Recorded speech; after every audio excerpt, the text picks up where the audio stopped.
같이 한번 보겠습니다. 오늘 우리 같이 볼 것은 고해 부분이죠. 고해 부분의 세 번째 시간입니다. 고해라고 얘기를 하고 계속해서 나눴던 내용들은 이제 회계에 대한 부분을 쭉 나눴죠. 그리고 오늘 마무리 부분으로 이제 고해에서 그 구교에서 얘기하고 있는 고해가 어떤 면에 있어서 성경에서 말하고 있는 회계와는 다른지, 그리고 거기서 말하고 있는 고해가 어째서 성례가 아닌지에 대한 내용을 이제 마무리로 또 이야기를 합니다. 오늘 마무리 부분인데요. 내용이 그렇게 어렵거나 그렇지는 않아요. 좀 오늘 같이 읽어 나갈 분량은 좀 많지만 내용 자체는 어렵지는 않고 우리가 앞부분에 있었던 내용들을 연결해서 보기 때문에 이제 결론이라고 보시면 되고 하나하나 정리해 나간다라고 생각하시면 되겠습니다. 자, 35번부터 보겠습니다. 오늘 이제 보속 교리에 대해서 우리가 봅니다. 이 보속 교리는 개신교에는 그렇게 익숙한 단어가 아니에요. 보속이라고 하는 말 자체가. 그러니까 어떤 보응을 하고 그 다음에 용서를 구했 것에 대한 용서에 대한 어떤 행위들이죠. 그 용서를 하는 행위들, 그리고 그걸 통해서 갚아 나가는 거죠. 자신의 죄의 문제들을 해결해 나가기 위한 어떤 행동들이라든가 물질적인 부분, 이런 것들이 이제 담겨져 있는 것이 이제 보속인데요. 한번 보겠습니다. 그들은 고해에서 보속 교리를 세 번째에 둔다. 우리는 이것에 관계된 그들의 모든 쓸데없는 공론을 단 한마디로 뒤집을 수 있다. 그들은 참회자가 과거의 죄악들을 끊어버리고 좀 더 선한 생활을 위해 자기 행위를 고치는 것으로는 충분하지 않으므로 그는 자기가 저질렀던 일에 대해서 하나님께 보속해야 된다. 눈물, 금식기도, 자선, 그리고 여타의 박해 행위와 같이 우리의 죄를 보속할 수 있는 구제법들이 많이 있다고 한다. 그 보속 교리가 바로 이런 거예요. 그러니까 참회해서 선한 행위를 하는 것은 참 중요해요. 그게 이제 회개의 열매 아닙니까? 이것은 우리 교회에서도 매우 강조하는 부분입니다. 그런데 자기 행위를 고치는 것으로 충분하지 않다고 보는 거죠. 로마 가톨릭에서는.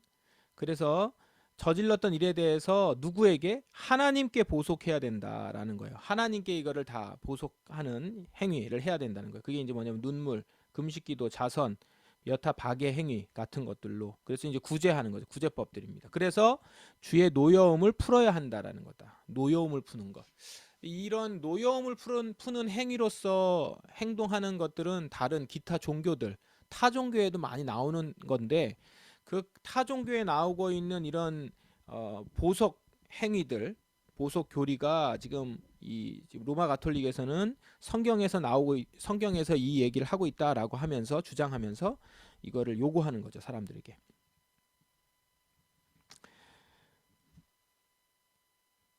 아랫부분 보시겠습니다. 그냥 여기까지는 쭉 읽어볼게요. 이런 것들로서 우리는 하나님의 의에 대한 우리의 빚을 갚아야 한다는 것이다. 이런 것들로서 우리는 범죄에 대한 보상을 치러야 한다는 것이다. 이런 것들로서 우리는 하나님의 용서를 받아야 한다는 것이다. 그리고 하나님께서 관대한 자비로 용서를 하셨으나 심판의 징계로서 징벌을 보류하고 계신다고 한다. 그러니까 용서는 했지만 심판의 징계로서의 징벌을 보류하고 계시는 거예요.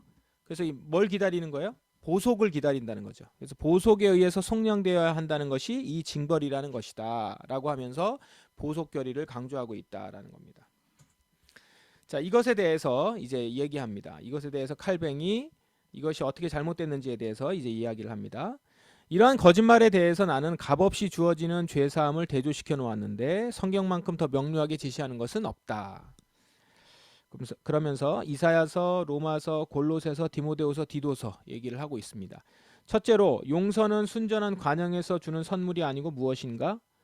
돈을 받고서 영수증을 써주는 채권자를 용서하는 사람이라고는 하지 않으며 돈을 받지 않고도 친절한 마음으로 기꺼이 빚을 말소시켜주는 사람을 용서하는 사람이라고 한다. 그러니까 용서의 정의 자체가 벌써 우리에게 있어서 아무 대가 없이 주는 것이고 그냥 말소시켜 주는 것이고 빚을, 그런 건데 빚을 갚아야 된다라고 하는 보속 교리는 성경에서 말하고 있는 용서와는 맞지 않다라는 것이죠.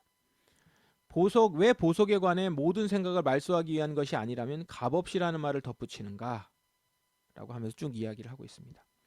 성경에서 아랫부분 보겠습니다. 성경에서 그리스도의 이름을 통하여라고 했을 때 그것은 우리는 아무것도 가져오지 않으며 아무것도 우리 자신의 것을 주장하지 않으며 오직 그리스도의 위임에만 의존한다는 뜻이다. 얘기를 합니다. 나는 그들이 다음과 같이 말할까봐 우려된다. 이제 그들이 어떻게 얘기하는지 보세요. 즉 죄사함과 화해는 우리가 세례 시에 그리스도를 통하여 하나님의 은혜를 받는 그때 단 한 번 이루어지는 것이며 세례 후에는 보속을 통하여 재기해야 하며 그리스도의 피는 교회의 열세들에 의해 나누어지지 않으면 아무 소용이 없다고. 이렇게 나눈다는 거죠. 죄사함과 화해는 세례 시에 그리스도를 통해서 하나님의 은혜를 받는 그때 단 한 번 이루어지는데 세례 후에는 보속이 있어야 되고요. 그리스도의 피는 또 교회 열세들에 의해 나누어지지 않으면 아무 소용이 없다. 그러니까 교회 열세들에 의해서 그리스도의 피가 또 이렇게 나눠지는 거예요. 면제를 주고 이 부분은 이제 고해를 하는 거죠. 그러나 요한의 말은 어떻다고요? 성경에서 만일 누가 죄를 범하여도 아버지 앞에서 우리에게 대언자가 있으니 곧 의로우신 예수 그리스도시라. 그는 우리 죄를 위한 화목제물이니. 확실히 요한은 신자들에게 말하고 있으며 그들에게 그리스도를 죄의 대속물로서 제시하고 하나님의 노여움을 풀고 화해시킬 수 있는 다른 보석은 없다고 가르친다. 그는 하나님께서 그리스도를 통하여 한 번만 당신과 화해하셨다. 그러므로 이제 당신 스스로 다른 화해의 수단을 찾으라고 말하지 않는다.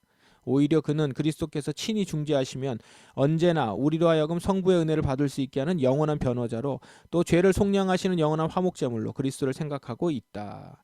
보라 세상 죄를 지고 가는 하나님의 어린 양이로다 라는 세례 요한의 말은 정녕 진리인 것이다. 이 이야기는 우리가 너무 잘 아는 얘기잖아요. 요한복음을 보면서 이 말씀들을 많이 보았는데 이거를 지금 로마 가톨릭에서 얘기하고는 보석하고는 다른 거다라고 얘기하면서 보니까 대조시켜서 보니까 훨씬 더 뚜렷하게 보이는 것 같아요. 예수 그리스도 오직 예수 그리스도로 우리가 구원받았고 예수 그리스도로 말미암아서 예수 그리스도를 통하여서 우리가 하나님과 화해했고 그분만이 영원한 화목제물이다라고 하는 것이 더 분명하게 들어오는 거죠. 다른 보석이 필요 없는 겁니다. 나는 다른 사람이 아닌 그리스도께서 세상 죄를 지고 가신다고 말한다. 즉 그분만이 하나님의 어린 양, 그분만이 죄를 위한 제물, 유일한 화목제물이며 유일한 보속물이기 때문이다. 여기서 우리는 두 가지를 고려해야 한다. 즉 그리스도의 명예가 온전하게 지켜져야 하고 손상되어서는 안 된다는 것. 그리고 죄사함을 받았다고 확신한 양심은 하나님과 화평을 누려야 한다는 것이다. 그 뒤에 얘기도 계속 하고 있습니다. 이제 시행되고 있는 죄사함을 입증해 보자. 이제 그 죄사함을 갖고 비교해서 얘기합니다. 헛된 보속 교리에 연연해 하는 사람들은 하나님의 심판을 아주 엽신히 여기고 우리가 다른 데서 밝혔듯이 막중한 죄짐을 거의 염두에 두지 않는 자들이다. 또 그들이 적당한 보속으로서 다소간 죄를 속량한다는 것을 인정해 준다 하더라도 100사람의 목숨이 전적으로 보속을 위해 바쳐져도 다 씻을 수 없는 그 많은 죄악들에 그들이 압도당했을 때 대체 어떻게 할 것인가. 여기서 그들은 어떤 죄는 용서받을 수 있고 어떤 죄는 죽을 죄라는 어리석은 구분을 하여 도피해버린다. 그러니까 또 이렇게 얘기한다는 거예요. 어떤 죄는 용서받을 수 있고 어떤 죄는 죽을 죄 이렇게 구분한다는 거죠. 죽을 죄는 중한 보속이 필요한 거고 용서받을 수 있는 죄는 더 쉬운 구제책들로 주기도, 성수뿌림, 미사에서 받는 사면에 의해 일소될 수 있다는 것이다. 이게 그러니까 우리 앞서서 본 것처럼 그 주교에게 그리고 또 그 밑에 사제들에게 줄 수 있는 면제권이나 어떤 그 면제하는 권한 그런 것들이 다 차등이 있다고 하는 거하고 또 같이 비슷비슷한 거예요. 그죠? 죄에 대해서 더 쉬운 구제책들이 있고 그 다음에 더 약한 것이 있다 이렇게 보는 거죠. 근데 이게요 사실은 그 레위기에 보면 이렇게 구분을 해요. 그래서 제물이 여기에 따라서 좀 다르거든요. 그러니까 어떻게 보면 지금 이 구교에서 얘기하고 있는 말 그대로 구약 성경에서 말하고 있는 제사법 그걸 그대로 따라오고 있는 거죠. 본인들은 제사장이고 그렇게 보고 있는 겁니다. 그 얘기는 즉슨 뭐예요? 예수 그리스도 전에 지금 사람들이라는 얘기예요. 예수 그리스도로 인하여서 완성되어 성취된 구원의 은혜 가운데 들어가 있지 못하고 여전히 구약 시대에 살고 있다라고 하는 의미가 돼버리는 거죠. 자, 쭉 그 뒤에도 이제 반복적으로 얘기를 하고 있고요. 다시 조금 더 보겠습니다. 이 뒷부분. 실로 그들은 자신들을 굳혀내려고 하지만 속담에 있는 물이 그들에게 여기서 떨어지지 않는다. 그들은 벌과 죄책을 구분한다. 이제 요 앞에서 쭉 얘기를 했고요. 이제 죄에 대한 얘기를 했는데 그들은 어떠냐? 벌과 죄책을 구분해요. 비록 그들이 우리는 눈물과 기도로서 하나님의 자비를 얻는다고 가르칠지라도 죄책은 하나님의 자비에 의해 면제된다고 실토한다. 그러나 그들은 죄책이 용서된 후에 하나님의 의가 요구하는 벌이 남아있다고 한다. 하나님의 의가 요구하는 벌. 그러므로 보속은 순전히 형벌의 면제와 관련되어 있다고 그들은 주장한다. 그러나 우리가 죄사함에 관하여 성경에서 배운 내용은 이 구분과 정반대. 구분을 하지 않는다는 거죠. 그것은 하나님께서 우리의 죄를 다시는 기억지 아니하실 것이라고 그리스도 안에서 우리와 맺으신 새 언약이다. 이 말씀을 통하여 하나님께서 의미하셨던 것을 우리는 다른 선지서에서도 배운다. 거기서 여호와는 말씀하신다. 만일 의인이 돌이켜 그 공의에서 떠나서 그가 공의로운 일은 하나도 기억함이 되지 아니하리니 악인이 만일 그가 행한 모든 죄에서 돌이켜 떠나 내 모든 율례를 지키고 정의와 공의를 행하면 반드시 살고 죽지 아니할 것이라. 그 범죄한 것이 하나도 기억함이 되지 아니하리니. 그러니까 뭐가 남는 게 없어요. 뭐 용서된 후에 하나님의 의가 요구되는 벌이 있다. 내가 너를 용서하겠다. 그러나 한 가지 남아있는 것이 있으니 뭘 해라. 이게 없다는 거예요. 하나도 기억하지 않겠다라고 하는 거죠. 그들은 의로운 행위들을 기억하지 아니하리라는 말씀은 사실상 이것, 즉 그들에게 상 주기 위해서 그것들을 마음속에 새겨두는 것이 아니라는 뜻이다. 그들의 죄악을 기억지 아니하리라는 말씀은 죄에 대한 벌을 요구하지 않겠다는 뜻이다. 똑같은 것이 다른 데도 있다. 허물의 사함을 받고 자신의 죄가 가려진 자는 복이 있도다.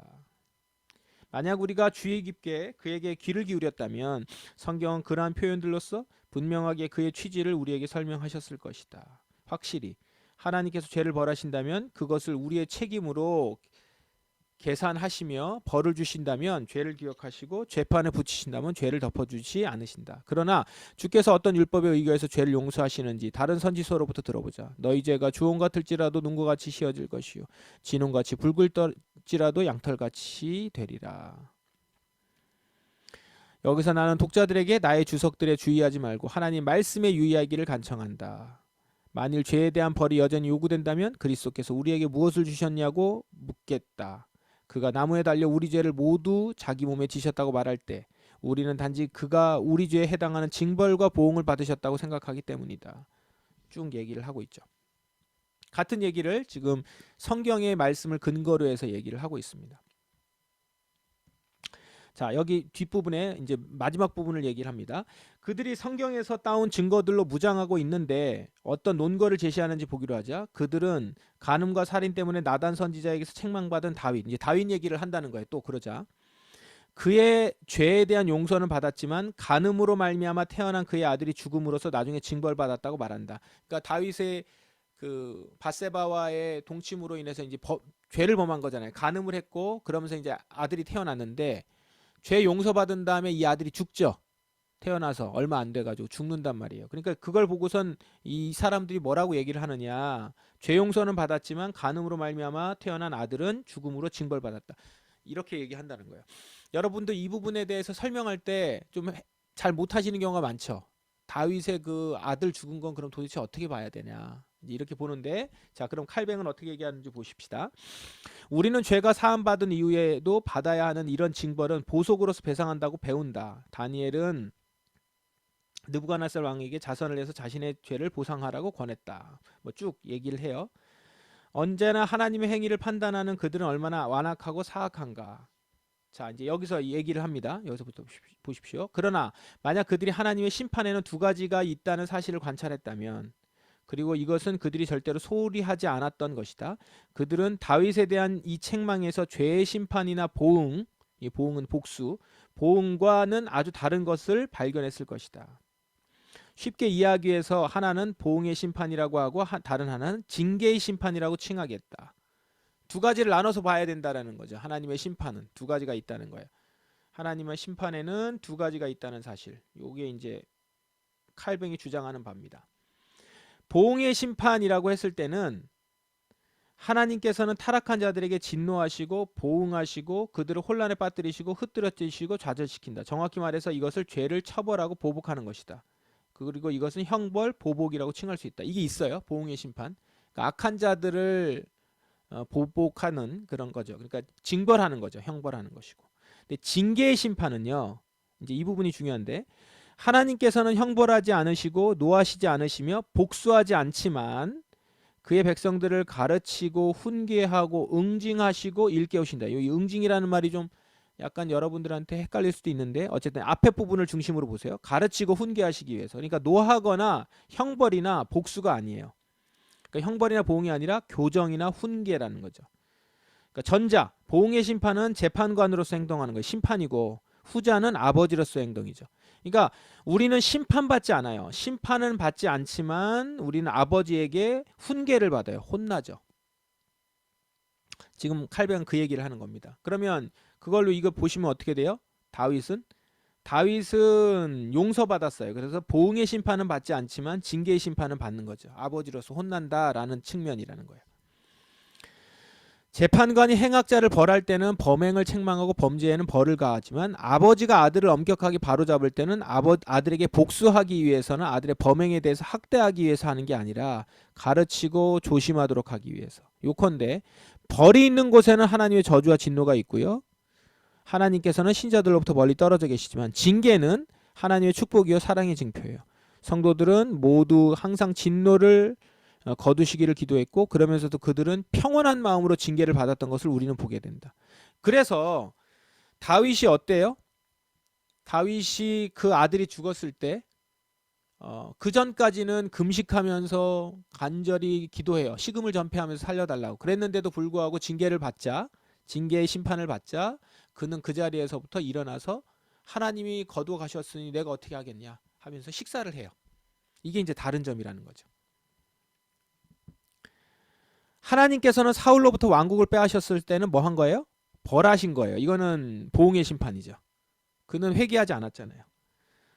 그가 다윗의 갓난 아들을 다윗에게서 빼앗으셨을 때는 잘못을 지적한 것이다라는 거예요. 이거는 징계 혼낸 거예요. 우리가 판단을 받는 것은 주께서 징계를 받는 것이니 이는 우리로 세상과 함께 정죄함을 받지 않게 하라십니다. 그러니까 징계를 받는 거예요. 우리는 이 고린도전서 이 말씀 나올 때 그걸 꼭 기억하세요. 이렇게 이거에 대해서 헷갈리지 마시고. 바울의 말도 이런 의미에서 이해해야 한다. 즉 우리는 하나님의 자녀들로서 하늘에 계신 우리 아버지의 손에서 의해서 괴로움을 받더라도 이것은 우리를 혼란시키기 위한 형벌이 아니고 우리를 교훈하기 위한 징계인 것이다. 그래서 이제 만약 하나님의 자녀들이 받는 가혹함이 하나님의 복수라고 믿는다면 그들은 어떻게 하겠는가? 하나님의 손에 얻어맞는 사람은 하나님을 징벌하시는 심판관으로 생각하며 그에게 진노하시는 적대분인 것으로 상상하고 하나님의 징계 자체를 저주와 정죄로 여기고 몹시 싫어할 수밖에 없기 때문이다. 요컨대 하나님께서 아직도 자신에게 벌 주려고 한다고 느끼는 사람은 자신이 하나님의 사랑을 받고 있다는 사실을 결코 믿을 수 없다. 형벌이 영구적인 것인가 일시적인 것인가 하는 것은 상관이 없다. 왜냐하면 전쟁, 기근, 전염병, 질병은 바로 영원한 죽음의 심판 못지않게 하나님의 저주인 것이 틀림없기 때문이다. 자, 왜 그러냐면 이 앞에 부분을 안 읽었군요. 쓰라린 고통 가운데서는 신자는 반드시 이러한 생각으로 굳건해져 있어야 된다. 하나님 집에서 심판을 시작할 때가 되었나니 그의 이름이 일컬음을 받은 때에. 그러니까 만약 하나님의 자녀들이 받는 가혹함이 하나님의 복수라고 믿는다면 그들은 어떻게 하겠는가? 그렇죠? 이걸 심판인관이라고 생각한다면. 그러니까 그렇게 생각하지 말라라는 거죠. 우리에게 있어서 너무 가혹하게 느껴질지라도 그것은 복수가 아니요 그 하나님의 징계다. 하나님의 사람에게 있어서는 그건 꼭 기억하셔야 된다는 거죠. 다윗에 대한 여호와의 징벌의 목적을 모두 다 알 것이다. 그것은 살인과 간음은 하나님께서 대단히 미워하시는 것임을 증명해 준다. 하나님께서는 다윗의 범죄에 대해 심히 노하신 것. 그것은 다윗 스스로가 이후로는 그와 같은 죄를 다시는 범하지 않겠다는 교훈을 얻도록 하기 위해서 친히 연명하신 것이지. 그로하여금 하나님께 어떤 보속을 치르도록 하기 위한 형벌은 아니었다. 우리는 또 하나의 교정에 관하여 동일한 판단을 내려야 한다. 즉 다윗이 그의 백성을 계수함으로써 저질렀던 불순종 때문에 여호와는 극심한 전염병으로 그의 백성들을 혼인하게 하신 것이다. 왜냐하면 여호와는 다윗의 죄가를 값없이 사해 주셨지만 그것은 모든 시대에 있어서 공적인 본보기로서나 또한 다윗 자신의 겸비를 위해서도 그러한 범죄를 벌없이 그냥 두어서는 안 된다는 것을 보이기 위하여 여호와는 채찍으로 그를 준엄하게 징계하셨기 때문이다. 그러나 그들은 다윗의 예 하나에만 시선을 집중시켜 놓고 왜 값없이 받는 죄사함을 얼마든지 숙고해 볼 수 있었던 그 많은 다른 예들에는 감흥이 없는지 이상한 일이다. 우리는 세리가 의롭다함을 얻고 성전을 나와 내려갔고 아무런 징벌이 따르지 않았다는 사실을 보고 있고, 베드로는 자기 범죄에 대한 용서를 얻었는데 여기서 우리는 그가 눈물을 흘린 것은 있지만 보석을 치렀다는 말을 발견하지 못한다. 암브로시우스도 말해요. 그리고 중풍병자는 안심하라되 죄사함을 받았느니라는 말씀을 들었을 뿐 어떤 벌도 받지 않았어요. 죄사함을 받았으니까요. 죄사함을 받았으니 지금부터는 죄값을 치러라, 이건 아니란 말이에요. 성경에 언급되어 있는 모든 사면은 값없는 것으로 묘사되고 있다. 규범은 좀 유별난 특징을 지닌 한 가지 예에서 찾기보다는 이와 같이 흔히 있는 예들에서 찾아내야 된다. 그러니까 어떤 다윗과 같은 내용만 갖고 자꾸 얘기하지 말고 다른 것들을, 일반적인 것들을 쭉 보라 이거죠. 다니엘이 느부갓네살 왕에게 얘기하는 내용이나 이런 것들도 그의 근거에서 쭉 다 보면서 뒤에 있는 내용들은 다 성경의 근거들, 성경의 예들을 든 거니까 여러분들이 책을 읽으시면서 아주 자세하게 좀 보시면 좋겠습니다. 나는 고대 저자들의 책들에 광범위하게 표출되어 있는 보석에 관한 견해들에도 별로 감흥이 없다. 근데 이제 근거를 삼고 있는 많은 스콜라 철학자들의 그 로마 가톨릭의 그 사제들의 얘기들이 이제 고대 저자들의 책들에서도 이제 많이 근거를 삼는 것이 이제 문제가 되는 거죠. 이제 그것에 대해서 얘기하는 겁니다. 나는 사실 그들 중에 일부는, 나는 단순히 그들의 저서들이 남아있는 사람들 거의 모두를 말하고 있자 한다. 이 점에 대해서 과오를 범했다는 것을 알고 있다. 이 부분은 잘못했다는 거예요. 고대 저자들이. 그러니까 잘못했다는 것이 또 더 정확하게 또 분명하게 해석하지 못했다라고 보는 거예요.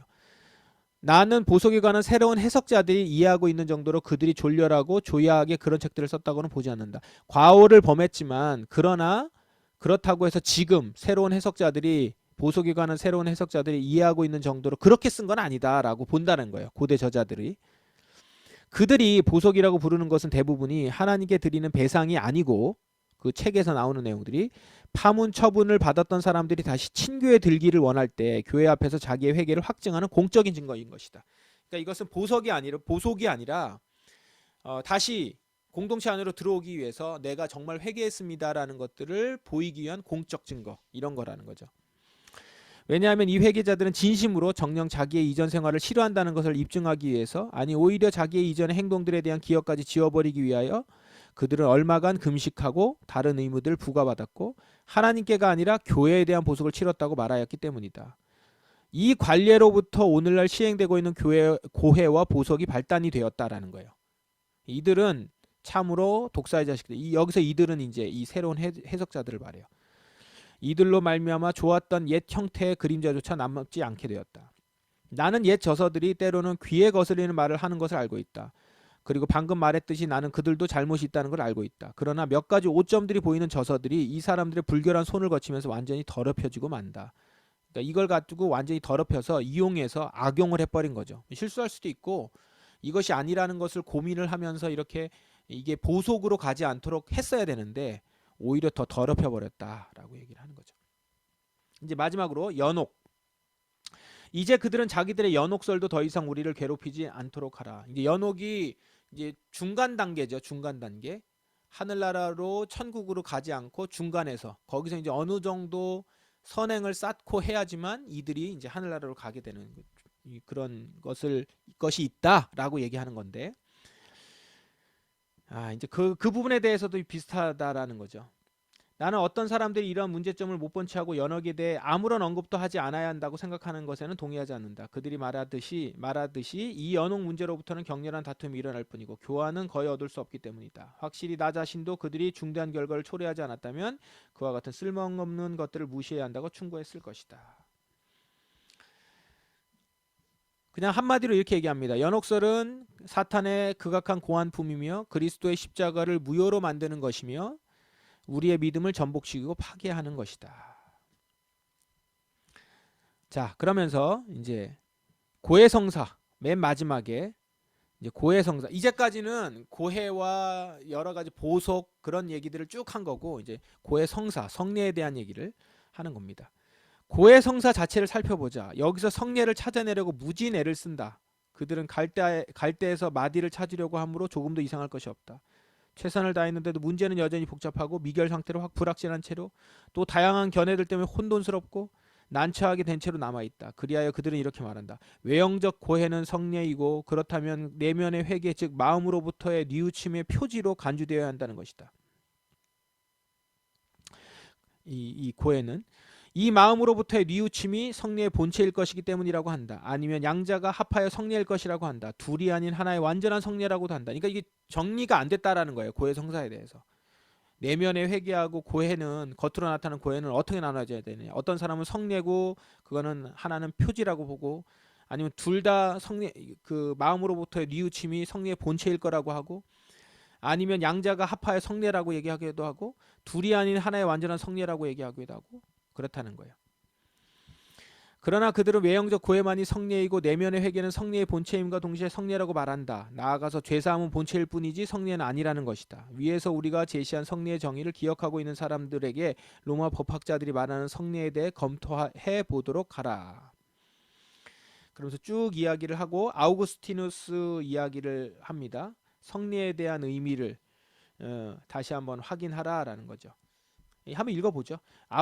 아우구스티누스는 이렇게 말한다. 보이는 성례들은 육체를 가진 인간들을 위해 제정되었다. 이는 성례의 계단을 통하여 인간들이 눈으로 식별할 수 있는 것에서부터 시작해서 마음으로 이해되는 데까지 이르도록 하기 위함이다. 그들이 소위 고해성사라고 하는 것에서 그들은 어떤 유사한 것을 발견하거나 혹은 다른 사람들에게 보여줄 수 있는가? 아우구스티누스는 다른 데서 이렇게 말한다. 성례는 그 안에서 하나는 보이고 다른 하나는 이해됨으로 실로 그렇게 일컬어진다. 보이는 것은 구체적인 형태를 지녔고 이해되는 것은 영적인 결실을 맺는다. 이 말은 결코 고해성사와 맞지 않는다. 왜냐하면 거기에는 영적인 결실을 의미하는 구체적인 형태가 없기 때문이다. 자, 그래서 이제 마지막 부분을 그냥 정리를 하십시다. 그들이 자기들의 성례를 어떻게 가정하든지 간에 그들이 과대선전하지 않도록 하기 위해 나는 그것을 성례로 여기는 것을 단호히 거부한다. 첫째는 성례의 유일한 근거인 하나님의 약속이 전혀 없기 때문이다. 이 고해성사에는 그게 없기 때문이라는 거죠. 둘째로는 우리가 이미 성례식들은 하나님께서만 제정하실 수 있다고 입증했음에도 불구하고 여기서 전개되는 모든 의식은 그야말로 인간의 고안 품에 지나지 않기 때문이다. 따라서 그들이 고해성사에 관해 날조한 것은 거짓이며 사기다. 그들은 이 가짜 성례를 난파선 주변에 있는 두 번째 판자라는 적당한 칭호를 붙여 돋보이게 한다. 왜냐하면 만약 누군가가 세례 때 받은 결백의 의복을 죄지음으로 더럽혔다면 그는 고해로서 그것을 깨끗하게 할 수 있기 때문인 것이다. 이렇게 하는 이용 방법으로 쓰려고 했다라는 거죠. 그러면서 얘기했지만 이 밑에 그냥 읽으면서 정리하십시다. 그리고 그것이 죄로의 말이라고 그들은 주장한다. 그것이 누구의 말이더라도 불경스럽고 용서받을 수 없는 것은 분명하다. 마치 세례가 죄로 인하여 효력이 상실되어서 죄인이 죄사함을 기대할 수 없는 것처럼 사실 죄인은 세례로부터 정신을 차리고 용기를 얻고 그의 믿음을 견고하게 하는 것이다. 따라서 죄인은 세례에서 그에게 약속된 죄사함을 얻을 것이다. 그러므로 당신이 세례를 고해성사라고 한다면 그것은 매우 적절한 것일 것이다. 세례는 회개하는 자들에게 대한 위로로서 주어졌기 때문이다. 그러니까 세례로 이 모든 것들이 다 포함되고 그걸로 만족을 시킨다라는 거죠. 그러니까 세례를 고해성사라고 한다면 그게 맞다라는 거예요. 세례 자체로서 회개의 성례의 모든 조건들을 다 갖춰서 다 할 수 있는 것이지 세례가 효력이 상실된 것처럼 해서 세례는 또 하나의 성례지만 그와 더불어서 고해성사가 있어야지만 회개와 징벌에 대한 모든 것들이 해결되는 것처럼 이렇게 두 개를 만드는 것은 지금 여기 앞에 얘기한 것처럼 하나님의 약속도 아니고 성경에 하나님께서만 제정하실 수 있음에도 불구하고 인간이 만들어낸 거라는 거죠. 어떤 근거가 없다라는 겁니다. 그 이야기로 마무리를 하면서 고해성사를 마칩니다. 네, 오늘 여기까지 고해성사에 대한 부분들을 정리하면서 세 번에 걸쳐서 우리 고해성사 고해 부분을 보았는데 오늘 여기까지 봄으로써 고해성사 부분을 마무리를 합니다.